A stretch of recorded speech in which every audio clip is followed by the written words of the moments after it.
Welcome to Muscle Maintenance with In Shape Fitness. I'm Coach Kim. Thank you so much for joining me.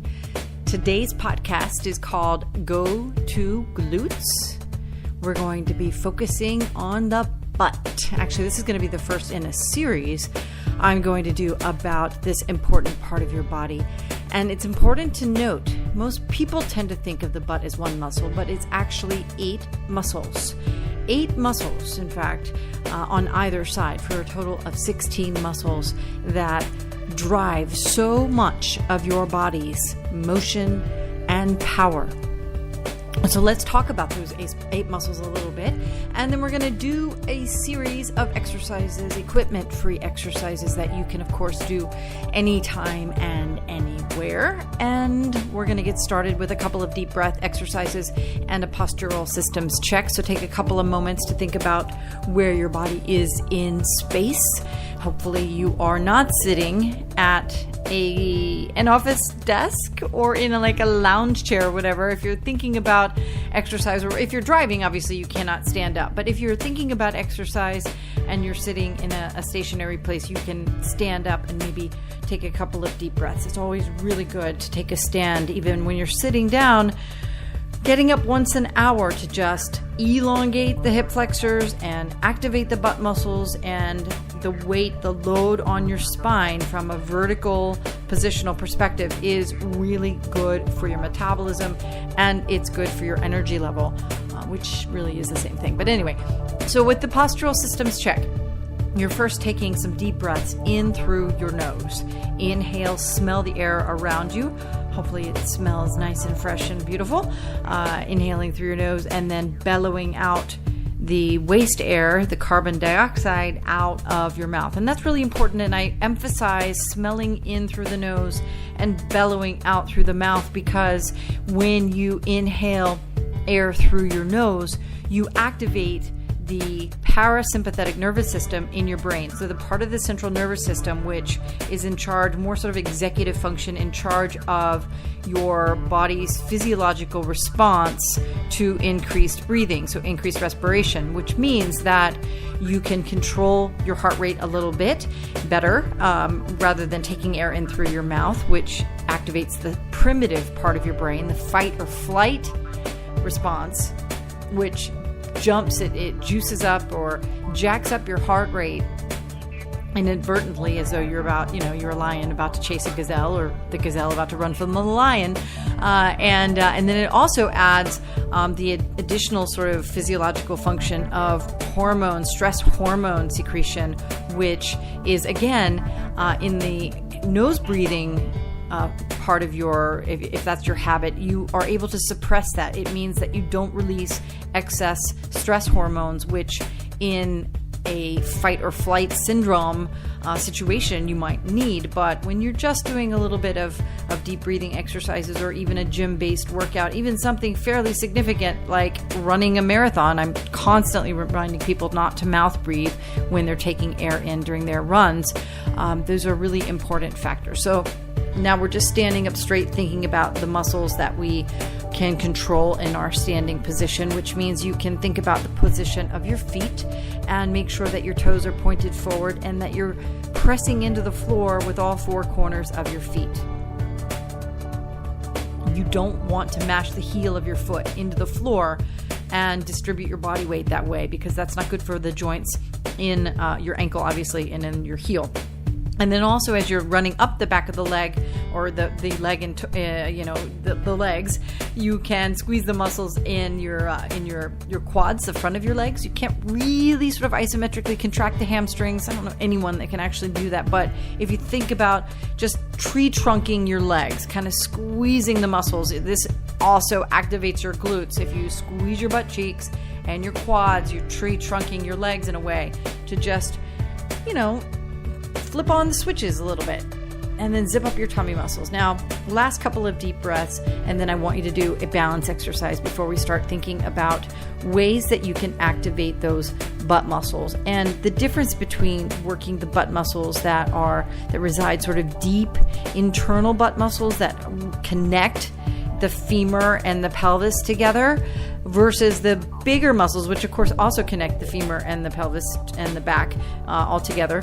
The gluteus maximus is the gluteus maximus, right? It sort of has a lot of control, and it's one of the biggest muscles in your body. So but you do have those underneath muscles that we want to make sure that we focus on as well. And there are a couple of tips that I want to give you when we start thinking about the butt muscles, how we sort of ignore them in everyday life, especially when you're used to sitting on your butt most of the day. It doesn't seem like you're ignoring your butt because you're sitting on your butt, but believe me, one of the main reasons why a lot of us have postural issues, especially if you tilt your pelvis and stick your butt out a little bit, and a lot of reasons why we have back pain and hip pain and major fatigue has to do with the strength, or rather the dormancy of the glutes. So position your feet heel to toe, extend your arms out to the sides.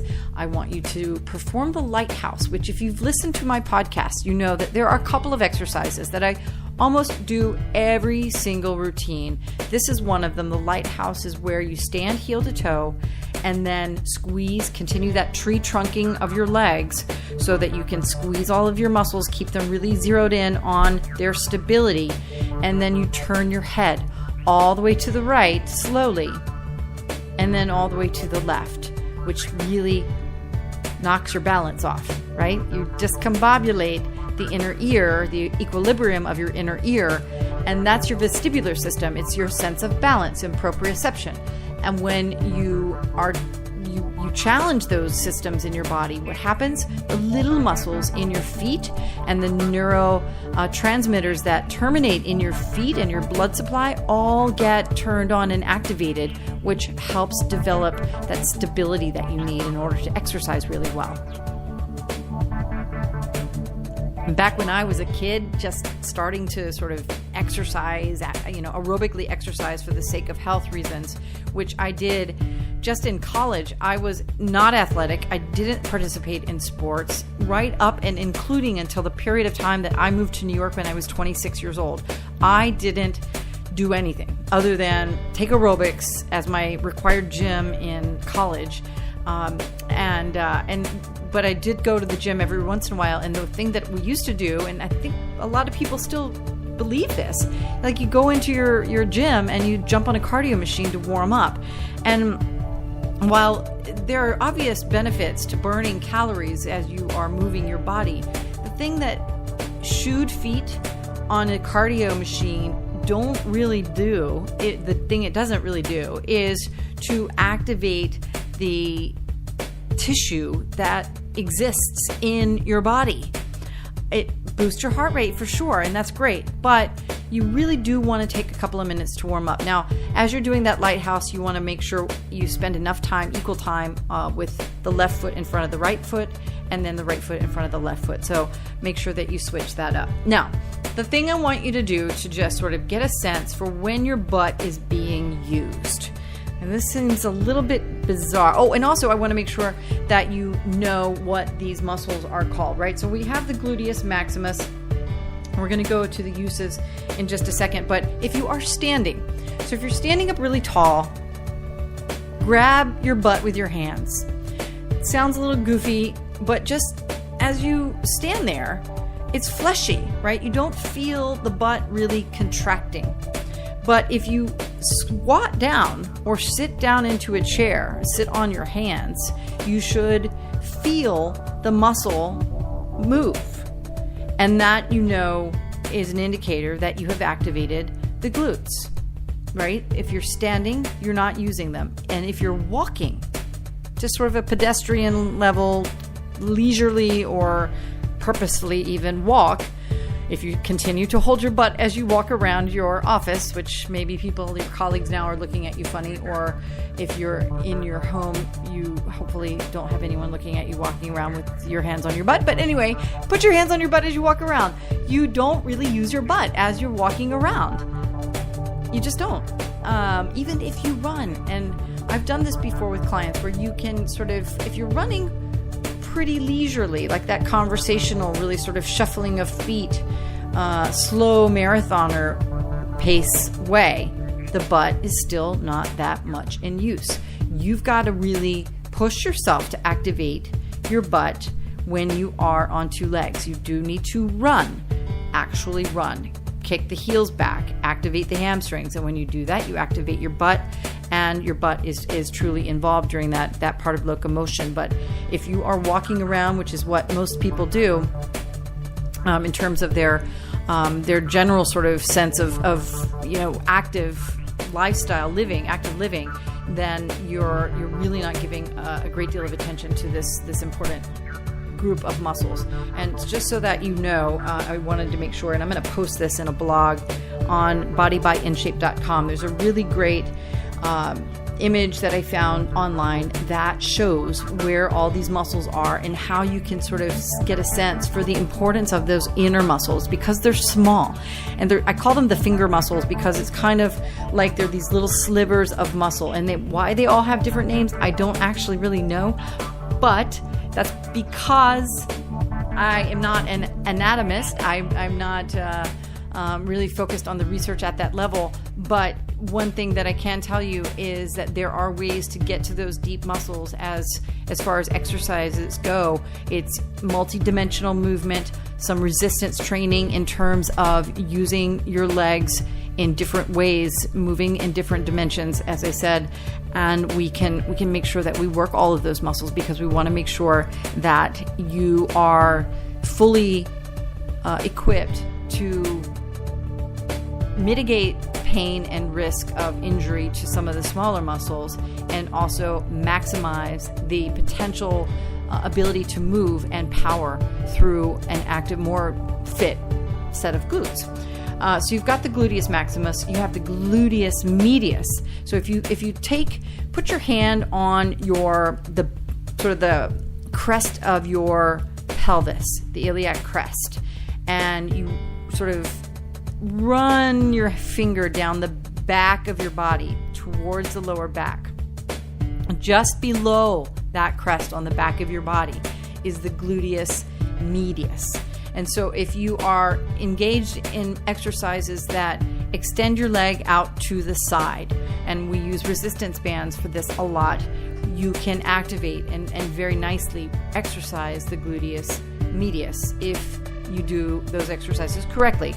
Then on the other, or just underneath at the top, is the gluteus minimus, which resides just under the gluteus maximus, but it's one of the first sort of deeper muscles that get into and underneath the pelvic crest and help drive that power in terms of the back of the leg. Then under there, lots of you probably know about this because we know about piriformis syndrome and some of the pain that can radiate down the leg as you, sort of go from trying to be a fit person to maybe doing a little bit too much, and then ending up with that sort of pain that exists that you have a really hard time getting rid of once you start having it. And a lot of it has to do with the piriformis muscle, which is the muscle that is sort of the closest to the center of your body. And then you have a couple of muscles called the gemellus, one that's called the gemellus superior, one's the gemellus inferior, and then the last one, or actually there's two more, the obturator, and then there's something called the quadratus femoris. So that collection of 8 muscles, again, is in total your glutes, the grouping that we know as the glutes. And from here, let's do a couple more exercises. And I want you to get down to the floor because I want to jack up juice up your abdominal muscles and your trunk as we go down to the floor to feel out the way that you can work the body to enhance your butt activity. Not enhance the butt, mind you.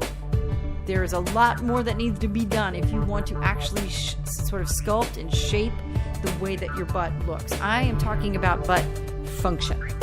So this is not the kind of program and the kind of podcast that's going to teach you anything about, reduction in calories in order to reduce the amount of stored fat in your butt. A lot of that also, especially for women, has to do with your genetics and the way that women's bodies store fat in particular places. So that's not really what we're talking about here. We're talking about the ability to move your legs, to support your trunk, and move your legs in the most efficient way possible.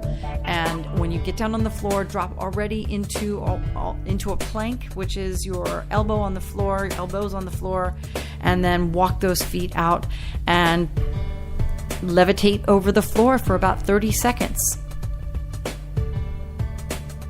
You should automatically feel your tummy muscles engage here. Automatically. It's not something you can turn off or turn on if you are in the right position. If your butt starts lifting up, that means that you're inadvertently deactivating the muscles in your trunk. But if your butt is down, your hip flexors are fully elongated, you're squeezing a lot of muscle tissue in and around your rib cage, the obliques, your side muscles, as well as the rectus abdominis and the erector spinae, the front and the back muscle. Then if you squeeze your butt cheeks, you can add that lower core part of the plank into the routine as well. Take a break, rest in child's pose. So you sit on your heels, drape your body over your quads, and just rest for a second. And the next thing that we're going to do is a couple of exercises in the quadruped position, which means that you're on all fours. So a lot of the exercises that I like to do with clients in their homes and even in some of the corporate offices where we work, focus a lot on using multiple dimensional movement, compound movement, to maximize your output in a short period of time. Nobody that tells you that you're going to use the gym experience, like 1 hour exercises on a regular basis over a really long period of time as a sustainable exercise regimen. Nobody has that time. I mean, maybe if you're an athlete, if you are a physical fitness, I guess I could say for myself, because I do probably spend that much time exercising, but I'm in this business. If you are a regular person with a regular life and a job and an interest in the world, you're going to spend hopefully, twice a week, you go into a facility and get a really big workout in. I call them anchor workouts. Even if it's just once a week, that's great, because the rest of the time you can do a quick, we're 17 minutes into a podcast. I'm going to be finishing in 2 minutes. I'm going to give you 3 more exercises to do, and you can basically do what you need in 15 minutes in the morning before you head out the door, and that's it. And that's sustainable. And that's what we build our workouts around, the sustainability of everyday routines as a way to, make your life fully enriched and healthy in terms of your movement patterns. Okay, so now you're in quadruped. What I want you to do is lift the knees up off the floor. You can lift your butt way up into downward facing dog, but I don't want your knees to touch the floor. So you're kind of in quadruped, but now you're kind of in like a bear walk. So if you lift up and lift down, bend your knees, straighten your legs, bend your knees, straighten your legs, you're going to immediately feel your heart rate start to elevate. And we're going to add in a little bit of a kick. So you can do this now. If it's not safe, if you don't feel stable enough with your wrists, you can actually stay on your knees and do something we call a donkey kick. But what you do is you bring one knee in towards your chest a little bit and then extend the leg out and up, and then do 5 or 6 or 7 on one side and then switch to the other, and then build up to an alternating pattern. So we call those donkey kicks, and they are sort of jacked up donkey kicks when you are positioned with your knees off the floor, because your heart rate automatically jacks up by the position that you're in. And that's why that we're in this position, because it is so efficient in terms of elevating your heart rate, giving your cardiovascular system the chance to stay conditioned in its sort of, anthropological set of sort of a state of efficiency. We as humans I mean, we've really done the body. We've pulled a number on, the nature of the way people are supposed to exist, because we have so much excess fat and tissue in the body as we have, sort of drifted away from manual lives. So that's one exercise. Now, the second thing that I want to do is get your leg out to the side, because that really does exercise the gluteus medius and some of those internal muscles. So if your knees are still in quadruped, your knees are on the floor, your hands are on the floor, and then you lift up the knee to the side. We call this a fire hydrant, but then extend the leg out straight, like in a side kick, and keep the foot flexed. And that is a side kick in quadruped, or a fire hydrant kick. So do 5 or 6 or 7, maybe 10 of those on each side, and then build up to where you can alternate side to side. Again, as you're moving, if you want to lift the knee up and maintain that sort of just levitating position off of the floor with just your wrist, but you have to be careful that you don't fatigue your wrists too much. That's also another great way to make it a little bit harder. The last thing that I want to have you at least think about and try is a couple of clamshell exercises, which are on the side of your body. Now, these are pretty simple, and all of these exercises are pretty simple in terms of isolating the movement and isolating the muscles that reside, the butt muscles that we talked about from the beginning, those 8 muscles. But one of the other things about the side-lying leg lifts, and in the clamshell, what you want to do is bring your knees forward and make a right angle at your hips, and then a right angle at your knees, and your hips are stacked vertically, so that when you lift up your leg, the top leg, you lift it up, you keep your foot sort of even keeled and flat, and then you lower down and you squeeze on the way back down. And you're going to really start to feel those internal muscles. If you lift your knee up and bring the knee in towards your chin and pulse in. I actually have a 90-year-old client that calls this exercise the mugger.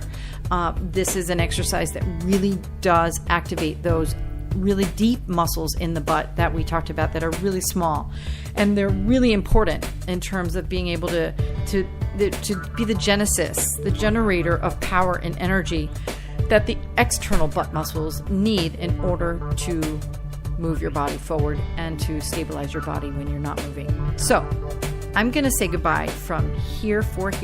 I gave you a couple of exercises to do. We started off with just the postural systems check. We did the lighthouse, because we always do a lighthouse. And then we got down on the floor and did a plank. From the plank, we went to quadruped. In quadruped, we did some donkey kicks. We did the fire hydrant side kicks. And then we did the sideline clamshell series, where we did some leg lifts, and then the mugger. Those are great exercises for the butt. I'm going to do another Go To Butt or Go To Glutes podcast next week.